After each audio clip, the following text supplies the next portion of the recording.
कोई भी जब प्रतिनिधि चुना जाता है तो वो बीजेपी के नाम से चुना जाता है, वो नरेंद्र मोदी के नाम से चुना जाता है। ऐसा इंदिरा जी के जमाने में भी था, इंदिरा जी के नाम पे गधे जीतते थे, ये मुहावरा था। तो क्या वापस गधों का माहौल खड़ा होने वाला है? जल ग्रहण क्षेत्र सिरोही से ऊपर मेवाड़ का था, बंटवारा वही था, उधर से जो पानी गिर रहा है वो मारवाड़। अब वो पानी तो मारवाड़ जिसमें सिरोही भी आता है, हालांकि सिरोही गोड़वाड़ क्षेत्र है, वो पाली होके जोधपुर जा रहा है।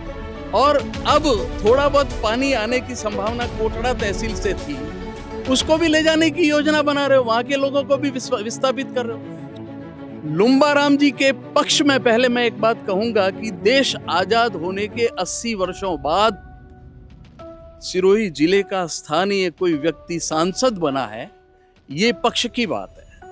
नंबर 2, वो व्यक्ति अभी तक उसने किसी से जाति दुश्मनी नहीं की। भगवान उनको सद्बुद्धि दे कि वो ऐसा न करें। हाँ, अभी चर्चा हुई है कि माउंट आबू का देखिए, जहां तक वोटों की गणित बिठाने की चीज है, मैंने पहले भी इशारा किया था, एक बिरादरी को ये बर्बाद करने के लिए तुले हुए हैं। उनको आप पाली में भी खड़ा कर सकते थे जनरल सीट से, उनको आप जालोर में भी जनरल सीट से टिकट दे सकते थे, तो उस बिरादरी के लोगों को आप जोड़ सकते थे। एक बार दे करके जोड़ सकते थे, 2 बार दे के जोड़ सकते थे। आप कितनी बार एक बिरादरी का दोहन करेंगे एक व्यक्ति को लाभ पहुंचा कर? क्योंकि यहाँ राजनीतिक पार्टियों के भरोसे इस जिले का भला नहीं हो सकता है। सभी समाज के शिखर लोग, सुपठित बुद्धिजीवी लोग इकट्ठे हो और सारे समाजों को संगठित करें और आम सहमति से आज ही घोषित करें। नमस्कार, मेरा नाम है विशाल और आप देख रहे हैं थिंक 360। कहते हैं कि डॉक्टर और नर्सेस लोगों की जान बचाते हैं। कई बार इन लोगों के सामने ऐसे मुश्किल दौर भी आते हैं जब वे लोग सब कुछ छोड़कर अपने दी गई कस्मों को पूर्ण करते हैं, खासकर इस मेडिकल पेशे में। लेकिन आज जो शख्स हमारे साथ मौजूद है, उन्होंने इस पेशे को बड़ी बखूबी से निभाया जब तक इस पद पर रहे नर्सिंग के। लेकिन अब वे मुखरता के साथ जो समाज में बुराइयां है, जो समाज में बीमारी है, उनको लेकर मुखरता के साथ आवाज़ उठाते हैं, ताकि हम जैसे और आप जैसे लोग जान पाए कि जो दिख रहा है, जो सही दिखता है, वो सही है नहीं। नमस्कार, मेरे साथ इस वक्त गिरीश जी जोशी है, जो रिटायर्ड ऑफिसर है नर्सिंग उदयपुर से। अब आइए जानते हैं कि किन मुद्दों पर ये बात करेंगे, और सबसे बड़ी बात यह है सूर्य के वो मुद्दे जिन्हें जानना ज़रूरी है ताकि आपकी समझ बेहतर हो। गिरीश जी, पहले बहुत बहुत शुक्रिया थिंक 360 से बात करने के लिए। सर नमस्ते जी। सर, मैं सबसे पहले जो बर्निंग है कमलेश मेटाकास्ट, 8 तारीख तक का था फरमान कि आप लोग मिलेंगे नहीं, धारा जो लगाई गई थी सरकार की तरफ से। अब उसको लेकर आप उससे भी जुड़े हुए मुद्दे से क्या है आपकी आगे की रणनीति सर? देखिए, कमलेश मेटाकास्ट के लिए जब हमने ज्ञापन दिया माननीय सांसद महोदय को, विधायकों को, तो इनिशियली सब लोगों ने कहा कि हम आपके साथ हैं, खनन नहीं होने देंगे। लेकिन जब धीरे धीरे खबरें छन छन के आने लगी कि यहाँ के शीर्षस्थ पॉलिटिशियन स्वयं एनओसी लेने के लिए अपनी गाड़ियां लेकर घर घर घूम रहे हैं, अब आप बताइए, जनप्रतिनिधियों को किसी व्यवसायी के लिए एनओसी लेने के लिए घर घर जाने की क्या आवश्यकता पड़ी होगी? और कोई पटवारी, एक छोटा सा काम होता है तो 10 बार किसान को पटवार घर बुलाता है। हमने देखा कि 3-4 गांवों के पटवारियों ने एक ही साथ, एक ही दिन में एनओसी जारी कर दिए कि ये किसी की खातेदारी की जमीन नहीं है, यहाँ पे कोई अच्छा पेड़ नहीं है, इन पहाड़ों को नष्ट करने से इस क्षेत्र के पब्लिक का कोई नुकसान नहीं होना। ये ऐसा दबाव क्यों हुआ होगा, एक सोचने का विषय है। और जब मैंने गहराई में जाकर के देखा तो यहाँ की एक सबसे पुरानी पहली सीमेंट फैक्ट्री, जिसने किसानों की जमीन एक्वायर करके बनाए हुए बनास बांध में अपना मोटा सा पाइपलाइन लगा दिया, किसानों की इरिगेशन बंद हो जाती है पानी खत्म होने के साथ, लेकिन फैक्ट्री का पानी जाता रहता है। उसी फैक्ट्री ने वासा गांव में एक डैम बने हुए 10-15 साल हो गए। अब डैम किस लिए बनता है बताने की आवश्यकता नहीं है, लेकिन उस बांध से किसानों की सिंचाई के लिए नहरें अभी तक बनी नहीं है, शुरुआत भी नहीं हुई, लेकिन बहुत मोटा पाइपलाइन सीमेंट फैक्ट्री का वहां लग गया। उनकी सप्लाई के लिए क्वार्टर भी बन गए, पानी जाना भी शुरू हो गया, लेकिन किसानों का कोई लेना देना नहीं। जानकारी मिली है कि ये जो उजाड़ा जा रहा है इन 12 गांवों को, उसी सीमेंट फैक्ट्री को पत्थर सप्लाई करने के लिए, और उसमें बहुत बड़ा राजनीतिक छल-बल कपट चल रहा है।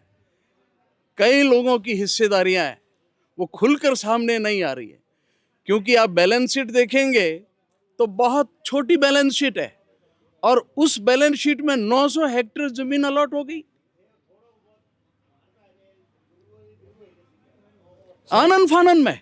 आप जो बात कर रहे हैं बहुत गंभीर मुद्दे लगा रहे हैं सर, बिल्कुल। गंभीर इल्जाम जिस तरह के दिखते हैं सर कि आनन फानन में, या फिर कहिए जिस तरीके की राजनीति उसमें दिख रही है, उसको लेकर आपका इशारा किस सत्तारूढ़ दल की तरफ है या फिर उनसे पहले जो थे? क्योंकि उनका कहना है, जब बातचीत की गई कि उससे पहले जो लोग थे उन्होंने इसे अलॉट किया था।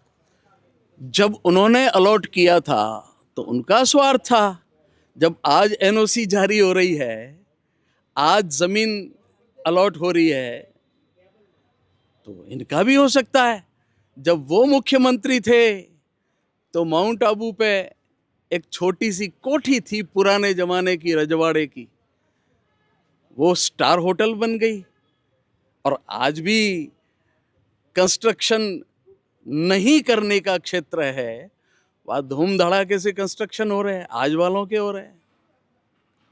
मुझे ऐसा लगता है कि सत्ताओं में, राजनीतिक दलों में कोई अंदर खाने जबरदस्त पैक्ट है, और एक अलग हटकर राजनीति करने वाली, जब अटल जी, जिनका बहुत सम्मान करता हूं मैं, कहते थे हम मूल्यों की राजनीति करते हैं, और गड़बड़ घोटाले की अगर कोई बात है तो मैं चिमटे से भी छूने को तैयार नहीं हूं, वहां पर गड़बड़ घोटाले के लोगों को सम्मान पूर्वक मालाएं पहना करके मूल्यों की राजनीति में प्रविष्ट कराना, और मूल्यों की राजनीति को छोड़ देना। जहां व्यक्ति निर्माण राजनीति का आधार स्तंभ था, व्यक्ति बना करके फिर लोगों को खड़ा किया जाए, जैसे सिरोही जिला है, या व्यक्तियों की कमी नहीं, जिन्होंने खूब संघर्ष किया, भूखे मरे, चुनाव में कोई चंदा नहीं देता था, जेब के पैसे डालते थे, पिछली सरकार मुकदमे बनाती थी, जेलों में ठूंसती थी। आज यहां पर बाहर से लाकर के कैंडिडेटों को खड़े करके चुनाव लड़वाना पड़ रहा है, और कोई योग्य कैंडिडेट हो तो समझ में आता है, जिनको मूलतः मेंबर ऑफ लेजिस्लेटिव असेंबली शब्द पता नहीं, एमएलए की फुल फॉर्म पता नहीं, विधायक शब्द का अर्थ पता नहीं। और आज मैं बता दूं, एकात्म मानववाद जिसकी धुरी है, सिरोही में कमोबेश 90% नहीं, 99% लोग जानते नहीं होंगे कि एकात्म मानववाद होता क्या है। तो चाहते क्या हो? यहां के लोगों को, सिरोही के लोगों को बर्बाद कर दें? ठीक है, समझा किसी जमाने में सांसद के योग्य यहां लोग नहीं रहे होंगे, तो आपने लिया है, और यहां के कार्यकर्ताओं ने रात दिन एक करके उनको जिताया। मैं पहले भी कह चुका हूं, मेरे ऊपर मुकदमे चले, केंद्र के गृह मंत्री सरदार बूटा सिंह को उल्टे पांव भगाया था, और मेवाड़ के कैलाश जी मेघवाल को जिताया। हालांकि उन्होंने 5 साल तक शक्ल नहीं दिखाई, लेकिन पार्टी ने कभी कहा नहीं कि इस्तीफा दो। 5 साल तक वो बंदा इधर नहीं आया जालोर सिरोही में। आज भी वो स्थिति है। जैसे यूजीसी में नहीं बोल रहे, वैसे तब नहीं बोले। और उसके बाद सुशीला बंगारू को जिताया, माना कि तब कैंडिडेट नहीं थे। अब तो कैंडिडेटों की कमी नहीं है, और ऐसे कैंडिडेट खड़े कर दिए जाते हैं कि उस बिरादरी में से भविष्य में कोई नाम नहीं ले। पूरी बिरादरी के साथ पार्टी ने इतना बड़ा अपराध किया है कि योग्य लोग हैं उस बिरादरी के, डॉक्टर है, इंजीनियर है, अच्छे अच्छे बिजनेसमैन है, संपन्न लोग हैं, लेकिन वो अब निशाने पे आ जाएंगे। आप सर जिनका नाम ले रहे हैं, खुल के मैं उनका नाम ले लेता हूँ, क्योंकि क्या थिंक 360 में खुल के बात करते हैं खुल के ही करनी चाहिए। कि ओटाराम जी देवासी जो मंत्री है आज राजस्थान की सरकार में, एमएलए है सिरोही जालोर, सिरोही से माफ करिएगा, तो आपसे अगर मैं पूछूं कि उनका कार्यकाल जीतने के बाद का ये जो इतना दौर अभी निकला, उसमें आप उन्हें कितने नंबर देते हैं और आपको उनका कार्यकाल कैसा लग रहा है, ये वाला जो खासकर इस बार का है? मुझे उनके सारे कार्यकाल में, मैं सिरोही वासी हूँ ये सोच करके शर्म आती है, क्योंकि यह सिरोही राय बहादुर गौरी शंकर हीराचंद ओझा के नाम से जाना जाता है। यह सिरोही चाणक्य फेम डॉक्टर चंद्र प्रकाश द्विवेदी के नाम से जाना जाता है। यह सिरोही महाराणा प्रताप के जामाता, क्या नाम चूक रहा हूं मैं, जिन्होंने युद्ध के अंदर अकबर को परास्त किया था, सुरत्राण, देवताओं को त्राण दिलाने वाला, अपभ्रंश में सुरतान नाम बना। ऐसे लोगों से जाना जाता है। रत्न व्यवसायी विश्व के अंदर प्रसिद्ध सिरोही के रहने वाले, वहां पर मैं समझता हूं अंधविश्वास और पाखंड भारतीय संविधान में अपराध है, और उस अंधविश्वास और पाखंड का पोषण करने वाले डेजिग्नेशन के साथ सिरोही में बार बार टिकट दिया जाना मुझे शर्म आती है। अब आप पूछ रहे हो कि उनका कार्यकाल कैसा रहा, 0 बटा सन्नाटा। वो तो कह रहे 1500 करोड़ की मैं चीज़ें लाया हूँ, बहुत सी चीज़ों को यहाँ लाया हूँ, अप्लाई करवाया है, कई चीज़ों को इनोग्रेशन किए है। देखिए, सरकार होती है तो स्वाभाविक तौर पर बजट बनते हैं, हर क्षेत्र पे थोड़ा बहुत दिखाने के लिए बजट दे दिया जाता है। स्कूल के टूटे फूटे भवन रिपेयरिंग होते हैं, नए कमरे बनते हैं, तो ये उद्घाटन करना आपकी योग्यता क्या है? पिछली बार 24 भाखर का डैम बने हुए वर्षों हो गए, उससे पूरे सिरोही में पानी जाना था, किसी गांव में नल लगा क्या? भाखर के डैम का अभी तक कहीं लाइन लगी क्या? जो पाइपें लगनी शुरू हो गई थी वो बंद हो गई। पास में जवाई डैम से पानी शिवगंज की तरफ थोड़ा बहुत पिछले कांग्रेस के विधायक ने व्यवस्था की, आपने क्या किया? आपने तो कभी कहा ही नहीं कि जवाई डैम से सिरोही में पानी आएगा, क्योंकि जो जल ग्रहण क्षेत्र सिरोही से ऊपर मेवाड़ का था, बंटवारा वही था, उधर से जो पानी गिर रहा है वो मारवाड़। अब वो पानी तो मारवाड़ जिसमें सिरोही भी आता है, हालांकि सिरोही गोडवाड़ क्षेत्र है, वो पाली होके जोधपुर जा रहा है। और अब थोड़ा बहुत पानी आने की संभावना कोटड़ा तहसील से थी, उसको भी ले जाने की योजना बना रहे हो, वहां के लोगों को भी विस्थापित कर रहे हो। सिरोही को तो ब्लैक स्पॉट बनाने वाले हो आप। पानी रहना नहीं, इसको उजाड़ना पड़ेगा। एक तरफ आप कमलेश मेटाकाश से उजाड़ रहे हो, एक तरफ जो पानी आने वाला था उसको भी आप यहाँ से हटा रहे हो। पहले जवाई बांध बना, फिर सई डैम बना, वो भी उसी में, फिर काली बोर बना, वो भी उसी में। तो ये जल ग्रहण जो सिरोही का पानी आना था वो तो जा रहा है, उसके लिए तो आपको समझ ही नहीं है, उसके लिए आपका कोई विजन ही नहीं है कि जितना पानी डैम में बंद करके पाली जोधपुर जा रहा है उसका बहुत बड़ा हिस्सा सिरोही में भी आना चाहिए, उसकी कोई चिंतन नहीं है। सर आपने बजट का जिक्र किया, उससे पहले मैं ना एक एमपी का भी आपने लेकर उसको बोला था। लुम्बा राम जी जो सिरोही जालोर से एमपी, उनके 500 दिन करीबन पूरे हो चुके हैं, उससे ज़्यादा हो चुके हैं। आपको उनका कार्यकाल कैसा लगता है, उस पर आपकी क्या कमेंट है? लुम्बा राम जी के पक्ष में पहले मैं एक बात कहूंगा कि देश आजाद होने के 80 वर्षों बाद सिरोही जिले का स्थानीय कोई व्यक्ति सांसद बना है, ये पक्ष की बात है। नंबर 2, वो व्यक्ति अभी तक उसने किसी से जाति दुश्मनी नहीं की, भगवान उनको सद्बुद्धि दे कि वो ऐसा न करें। हाँ, अभी चर्चा हुई है कि माउंट आबू का चिर प्रतीक्षित सेकंड रोड उन्होंने केंद्रीय सड़क मंत्री से सैंक्शन कराया है, उसके अलावा कोई विशेष उपलब्धि तो मुझे ध्यान में नहीं आ रही है। लेकिन इतना पक्ष जरूर कहूंगा, नहीं तो इनको भी अगली बार भले सिरोही वाले को दे, जो जालोर वाले को टिकट दे, कहीं बाहर से उड़न खटोले से ला करके शिकारगाह में उतार ले। तो इसलिए मैं पूरी तरह से इस समय बाहरी लोगों के विरोध में हूं। आप 20 सूत्रीय या यूआईटी या और कोई भी सरकारी पद है तो सिरोही वाले को दीजिए। सिरोही में आपकी पार्टियों के लोगों की कमी नहीं है, योग्य लोगों की कमी नहीं है, पढ़े लिखे लोगों की कमी नहीं है, एडमिनिस्ट्रेटरों की कमी नहीं है। आप चिमटे वालों को सिरोही में भेजकर पूरे सिरोही का अपमान करने के लिए लगे हुए हो। ये जमाना चिमटे सांकड़ का है। क्या कर रहे हो आप?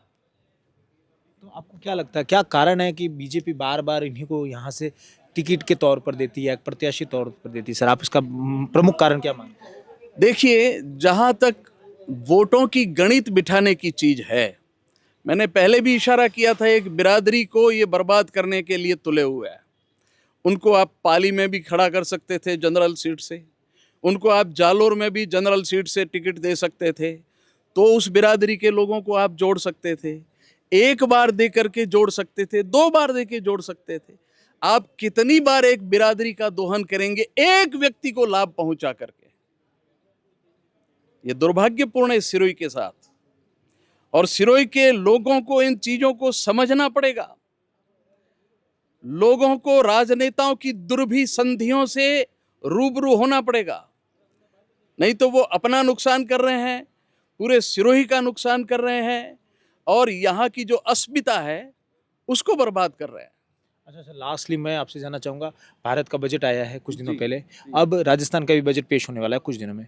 उसको लेकर आप क्या प्री बजट पे क्या सोचते हैं? कुछ कैसा, किस तरीके का रहना चाहिए और किस तरीके की आपको लगता है कि हालात होंगे? देखिए, सिरोही बहुत पिछड़ा जिला रहा है शुरू से। बाहर जो कमाने जाते हैं, सिरोही से जो माइग्रेशन हो करके साउथ में जाते हैं ज़्यादातर लोग, और कमा कर आ करके यहाँ स्कूलें बनाते हैं, अस्पताल बनाते हैं। एक अच्छी बात है कि सरकार से ज़्यादा सिरोही के विकास में सिरोही के लोगों ने सहयोग किया है, तो सरकार भी तो अपनी कोई ड्यूटी निभाए।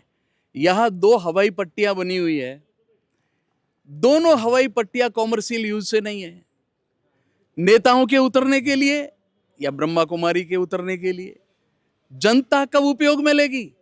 जबकि सिरोही के लोग बेंगलुरु में है, मुंबई में है, अहमदाबाद में है, साउथ में है, विदेश भरा हुआ है सिरोही जालोर के लोगों से। ये लोग या तो अहमदाबाद उतरते हैं या उदयपुर उतरते हैं। 2 हवाई पट्टियां हैं, दोनों में से एक हवाई पट्टी तो बनाए, और सिरोही जिला मुख्यालय रेल से जुड़ा हुआ नहीं है आज दिन तक। तुमराम जी कह रहे हैं रेल सब जोड़ दिया जाएगा बहुत जल्दी। सर, कब तक जोड़ोगे?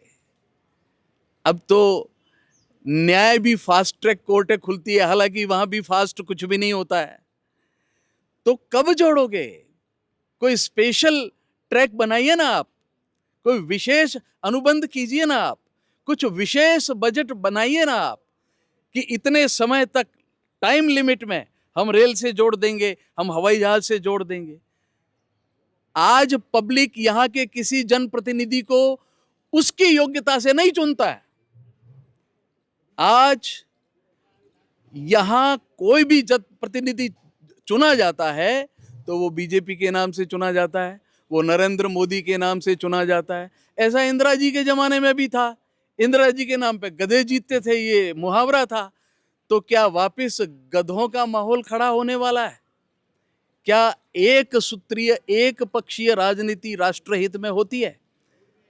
अरे अकबर कैसा था, क्या था वो पता नहीं, लेकिन नवरत्न तो थे जो उसने विक्रमादित्य से सीखे। तो नवरत्न की सरकार होनी चाहिए। और आज लोकतंत्र है तो लोकतंत्र के अंदर श्रेष्ठ लोग होने चाहिए, पढ़े लिखे लोग होने चाहिए, जो अपने राजा को भी आईना दिखा सके। प्रधानमंत्री और राष्ट्रपति को, मंत्रियों को, मुख्यमंत्रियों को कह सके कि आप ये गलत कर रहे हो। लेकिन क्या माहौल बना हुआ है? खुशामद ही टिकट प्राप्ति का आधार, खुशामद ही जीतने का आधार, ये स्वस्थ लोकतंत्र के लिए मैं समझता हूं कतई ठीक नहीं है। यह लोकतंत्र के लिए दुर्भाग्य है कि मूर्ख और खुशामदी लोगों को टिकट दिया जाए।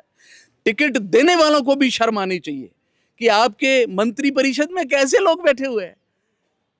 मैं यहाँ का एक वोटर होके शर्माता हूं।